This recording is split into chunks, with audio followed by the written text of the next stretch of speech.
take it up again. Take it up again. Be revived. Take up the cross again. The next one I found, renew. To renew something, to revive it, is to renew it.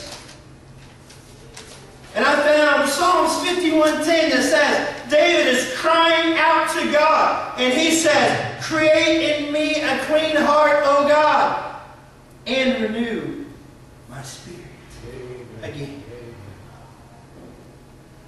Those are linked for a reason. They're not just two separate parts that could have been two. No. They are there and they're together for a reason. Because when our heart, and remember who this is coming from. This is coming from David. This is the one that the Bible calls a man after God's own heart. And that he has sinned, well, we would say he sinned big time. And he is crying out to God, create in me a clean heart and renew my spirit. That shows me that it's not too good for me to have to do that sometimes.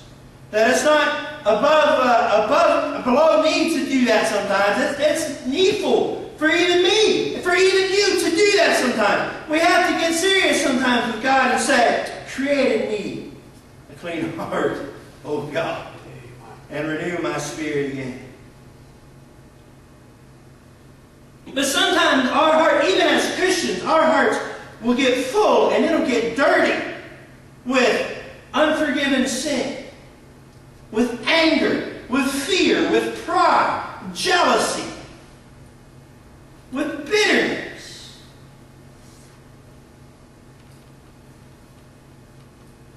Selfishness. These things dirty up a heart. And when the heart gets dirty, the spirit gets weak and frail and fragile.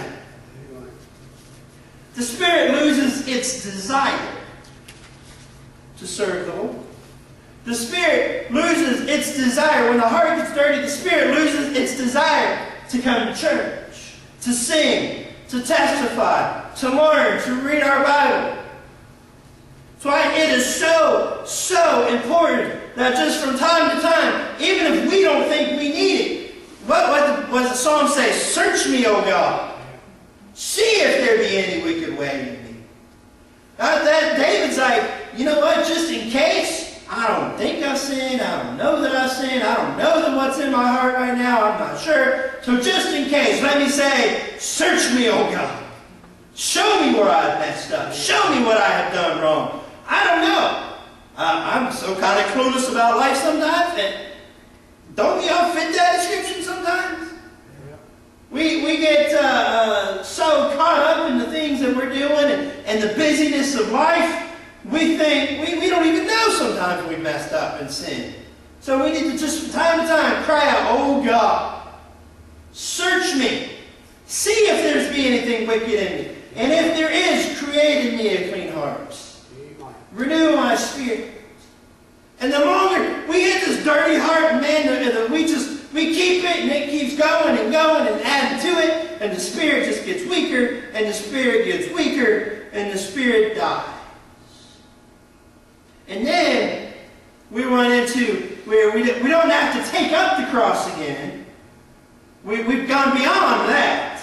We've gone beyond renewing. We've got to the point where we need to be restored to life.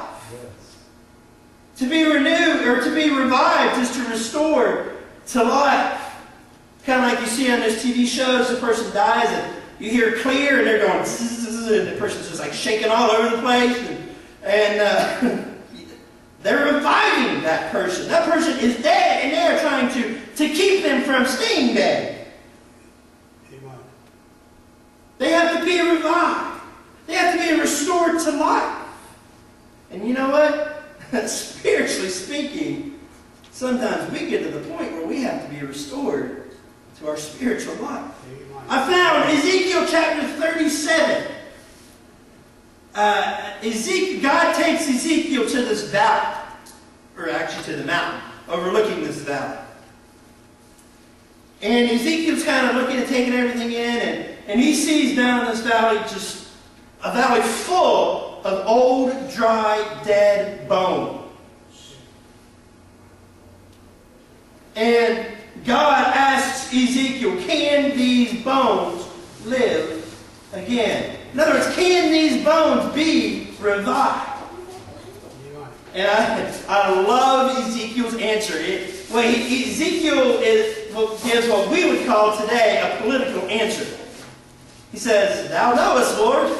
In other words, I don't have an idea. I don't got a clue. But you do. I love that answer. God, you know.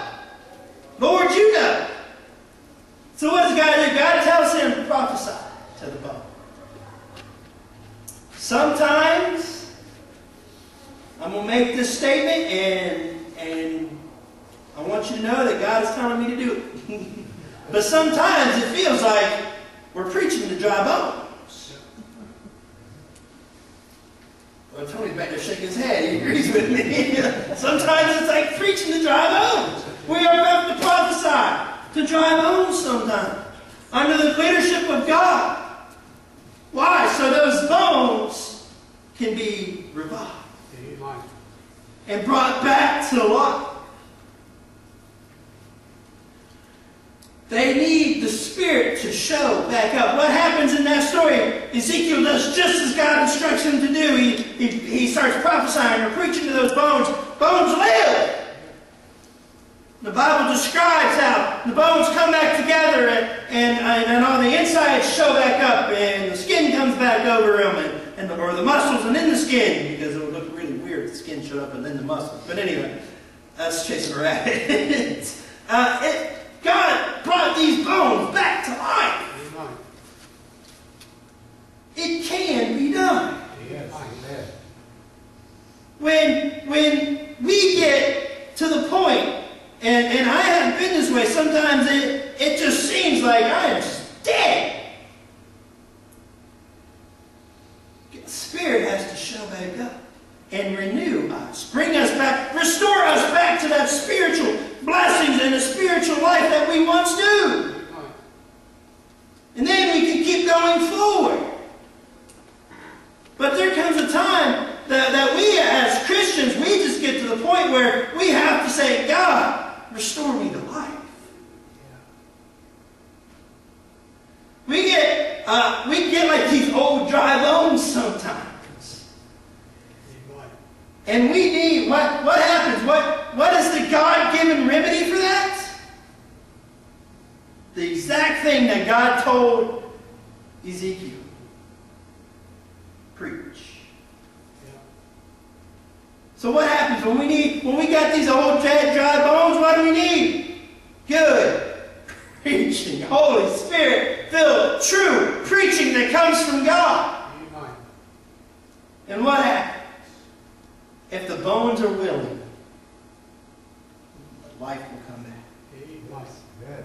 The Spirit, the life will come back. The bones will come back together. The inside stuff will all come back in.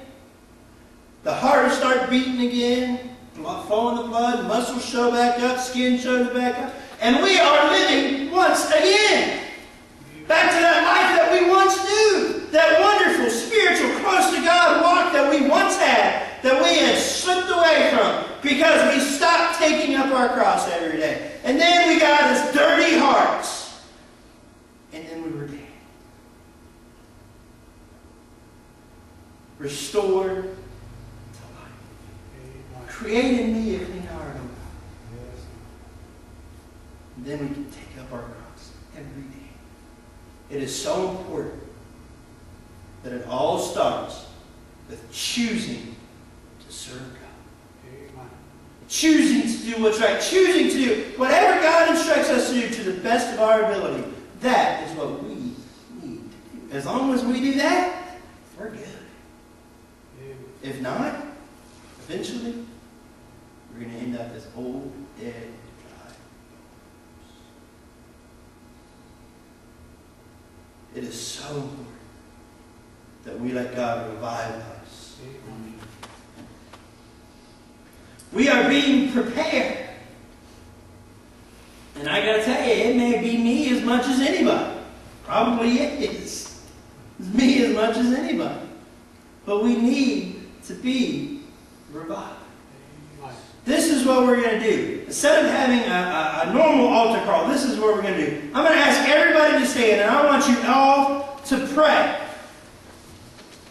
I want you all to pray. God, am I ready for revival? Am I ready? If not, make me ready, oh God, for revival. Prepare my heart for revival. I'll give you a few minutes to pray. Jim, if you could, maybe get us a song quietly, if I didn't get you too much off guard by that. But pray, create in me a clean heart. Prepare me for revival.